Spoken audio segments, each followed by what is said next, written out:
Welcome back नाज़रीन। Bulletin जो आगाज़ कंदासीं ख़बर सां त क़ौमी असम्बली जे इजलास जी 7 नुकाती एजेंडा जारी कई वई आहे।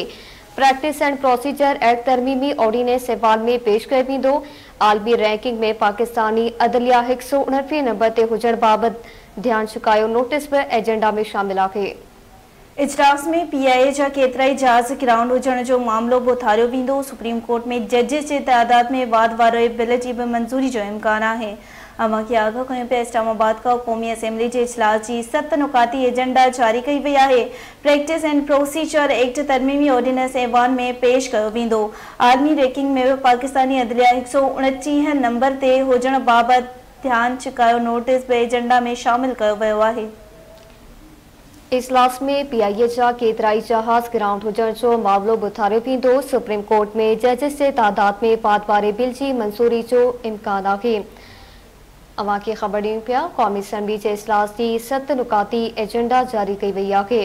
प्रैक्टिस एंड प्रोसीजर एक्ट तरमीमी ऑर्डिनेंस ऐवान में पेश कयो वेंदो।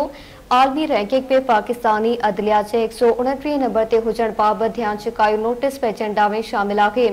इजलास में PIA जा केतिराई जहाज़ ग्राउंड हुजण जो मामलो बि उथारियो वेंदो। सुप्रीम कोर्ट में जजिस जे तादाद में वाध वारे बिल जी मंज़ूरी जो इम्कान आहे।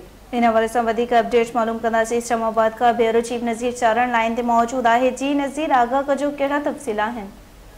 जी बिल्कुल, अॼु क़ौमी असम्बली ऐं सेनेट जा अहम इजलास अॼु शाम जो थी रहिया आहिनि, जॾहिं त जेकी क़ौमी असम्बली जे इजलास जी जेकी एजेंडा आहे उहा बि जेको आहे 14 नुकाती जारी कई विया आहे, जंहिंमें एजेंडा में जेके अॼु वफ़ाक़ी हुकूमत तरफ़ां प्रैक्टिस एंड प्रोसीजर एक्ट तहत जेको कानून आंदो वियो आहे उन जो जेको तरमीमी बिल आहे उहो अॼु क़ौमी असम्बली इजलास में वफ़ाक़ी हुकूमत तरफ़ां पेश कयो वेंदो। ऐं इन सां गॾोगॾु ख़ासि तौर ते जेके दहशतगर्दी तौर जेको एक्ट आंदो वियो हो वफ़ाक़ी हुकूमत तरफ़ां, उन में बि जेको आहे सो तरमीमी जेकी शिक आहे उहा बि अॼु क़ौमी असम्बली जे इजलास में जेके आहे सो वफ़ाक़ी हुकूमत तरफ़ां पेश कई वेंदी।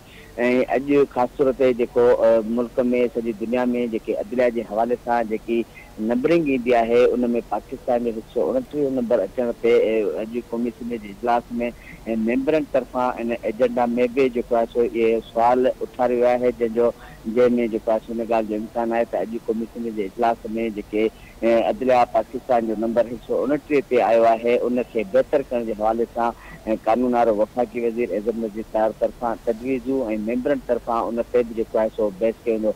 उन सां गॾोगॾु ख़ासि तौर ते जेको कानून वारो वफ़ाक़ी वज़ीर एज़म नज़ीर तार तरफ़ां जेको अॼु क़ौमी असम्बली इजलास में प्रैक्टिस एंड प्रोसीजर एक्ट तहत जेको तरमीमी बिल आहे, जेको ऑर्डिनेंस आहे, जेको अॼु क़ौमी असम्बली जे इजलास में पेश कयो वेंदो, उन खां पोइ उहो मंज़ूर थियण खां पोइ जेकी सुप्रीम कोर्ट में हिन वक़्तु जेकी जजनि जो अंग आहे उहो वधाए करे 23 कयो वेंदो। ऐं इन हवाले सां जेकी क़ौमी असम्बली जो इजलास आहे उहो अॼु शाम जो 6 वॻे तलब कयो आहे, जॾहिं त गुज़िरियल ॾींहुं जेको आहे सो इन जो इजलास जेको टाइम रखियो वियो हो उहो 5 रखियो वियो, पर गुज़िरियल ॾींहुं जेको आहे क़ौमी असम्बली जो इजलास हिकु दफ़ो ॿीहर टाइम उनजो तब्दील करे शाम जो अॼु शाम 6 वॻे रखियो आहे। ऐं शाम 6 खां पोइ जेको शाम 5 वॻे आहे उहो सेनेट जा बि अहम इजलास थी रहियो आहे। अॼु चयो पियो वञे त क़ौमी असम्बली ऐं सेनेट जा अहम इजलास थी रहिया आहिनि ऐं वफ़ाक़ी हुकूमत तरफ़ां ख़ासि तौर ते अॼु क़ौमी असम्बली जे इजलास में 2 बिल जेके आहिनि सो पेश कया वेंदा, जिन में ख़ासि तौर ते सुप्रीम कोर्ट में जजनि जो जेको अंग वधाइण जे हवाले सां ऐं मजमूई तौर ते सुप्रीम कोर्ट में 23 जजनि जो अंग करण जे हवाले सां जेको प्रैक्टिस एंड प्रोसीजर जे हवाले सां जेको तरमीमी बिल आहे उहो अॼु हिकु दफ़ो ॿीहर कानून वारो वफ़ाक़ी वज़ीर एज़म नज़ीर तार तरफ़ां पेश कयो वेंदो। जी ठीकु आहे नज़ीर, अवां लाइन ते ई मौजूद रहिजो।